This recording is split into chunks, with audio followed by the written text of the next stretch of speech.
welcome to the Imperium Podcast. Today we have Pancho. Sí, señor, yo soy Don Pancho. And we're going to talk about humility. Is being humble outdated? Now, one of the things that you were talking about was your friend who actually bought a Mercedes-Benz in the South Side. And he got just so much crap for having a Mercedes. The new car.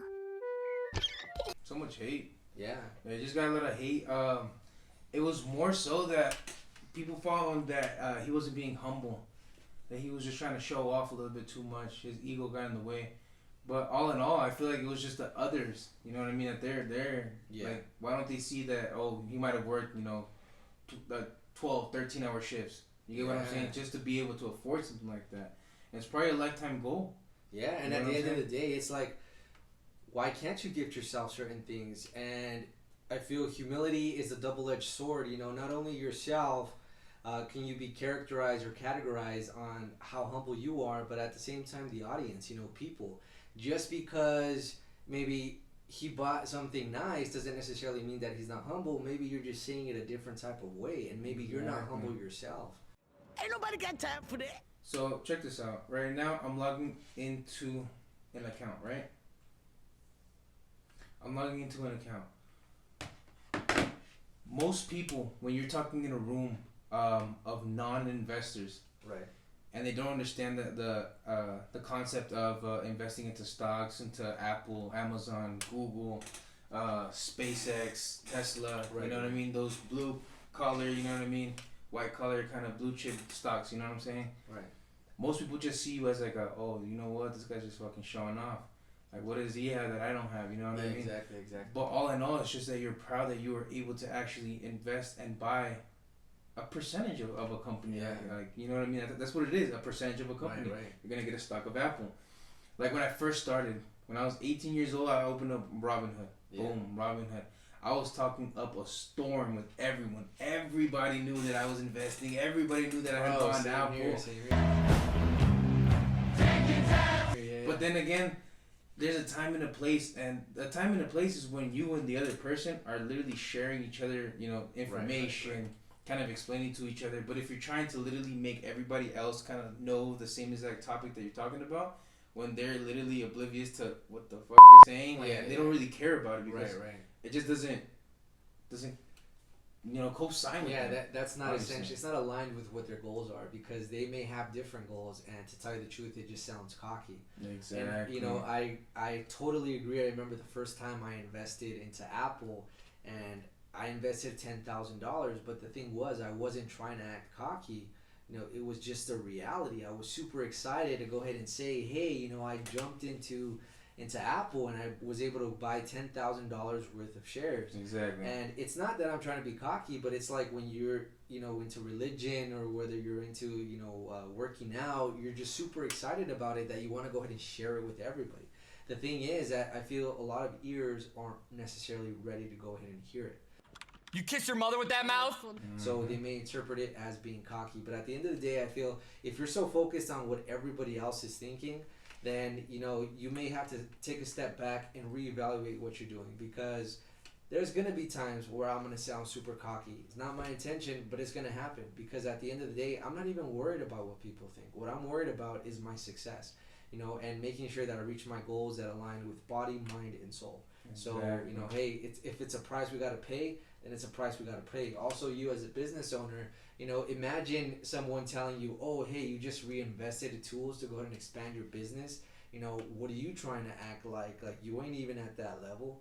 You need that confidence, that level of confidence, and you kind of have to stray away from humility at a certain point to kind of, let people know that, hey, I'm the leader here. This is going to be done. And at the same time, kind of just make those decisions that are needed. Exactly. You got to take a leader standpoint. You can't be a follower. You can't follow the footsteps from other contractors, from other people that have been in the same exact work field as you. Right.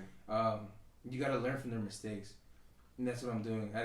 Starting at a young age, I have the capacity to understand what not and what to do. Right. And either, you know what I mean, I'm still going to make errors myself, you know what I mean? I'm still growing. And you're still going to sound cocky, because you sound cocky right now. But. Exactly.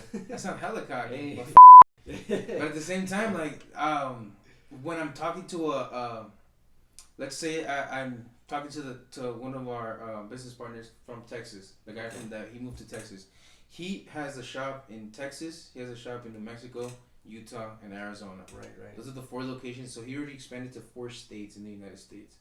So he has an office in each one of those states. Yeah. So you know what I mean. This guy is making over $1 million a year. Yeah. And he showed me without even trying to be cocky. And the reason why he showed me was that I was going through a little crisis with one of my clients. He didn't want to pay me. He wanted the job to get done, but at the end of the day, he found every little single error just to not pay and to not pay and to not pay. We took it to court, but he was basically like that backup. He brought me in, and that was the first time that I was ever talking to him. Like I met him like face to face, like. And there's not a lot of installers that work for that guy. Yeah. That literally know who he is. Right. Like not a lot of installers. This guy probably has about 50, 60 installers. Oh man. You know, employees. Right. Which isn't a lot. But at the same time, like that's still that's quite a few crews. It's a hefty amount. That's about 60 crews. So you know what I mean? To be able to just sit down with this guy, talk to this guy, eat lunch with him, and then him kind of explaining to me like, hey, you know what? Shit's gonna happen. She's gonna hit the fan, and sometimes it's gonna go your way, and sometimes not gonna go your way. Watch, let me show you my Sky Nova, and then he pulls up Sky Nova, you know, sponsor of Sky Nova if you're listening. He pulls up his Sky Nova, right, and then he's like, okay, this is how much we lost this year, and then I was like, oh shit, like this dude literally, and it was back in October of 2020 that he showed me, and there's still 2 more months left.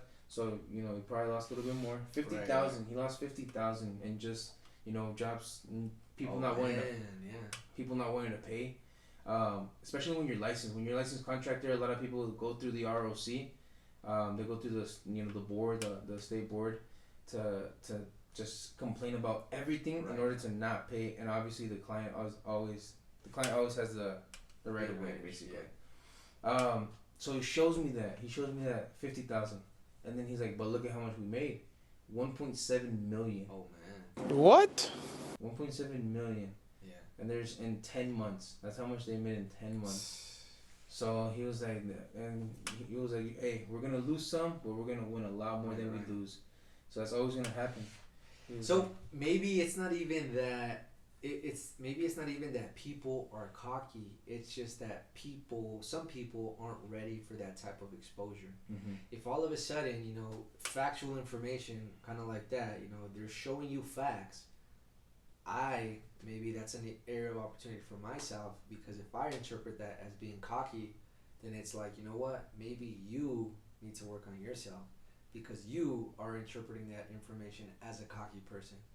You know, you're letting your pride and ego get in front of exactly. every sentence, and we're the ones thinking, you know what? Hey, just because he's doing it, that's impossible. Nah, that's not right. That's impossible. That you have to have some upper hand or something. And the guy that I'm talking about, literally, when he walks into a room, he'll say hi to everybody. Yeah. He is humble as possible. Why? Because he came from the bottom too. Yeah. He came from the bottom. Obviously, right now it's taken him about 23 years to get to making 1.7 million. Some people can make 1.7 million in a couple months. Right. You know what I mean? But it took him about 23 years to get to that level, and he's had to work his ass off to, you know what I mean? So he knows the grind, and that's why when he talks to me or he talks to another installer, he puts himself in that same exact position.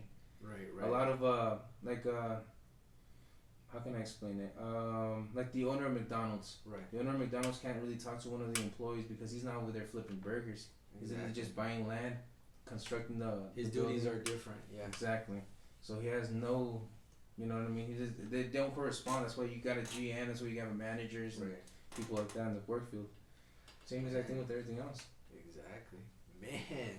Well, you know, at the end of the day, I guess you could say, you know, we both agree that, you know, being humble comes in 2 parts. One from the person actually, you know, demonstrating the action, and the people perceiving it. You know, are you humble enough to actually understand what's happening and be able to go ahead and take that as a, you know what, that was a good job that guy did, you know, and he deserves that Mercedes.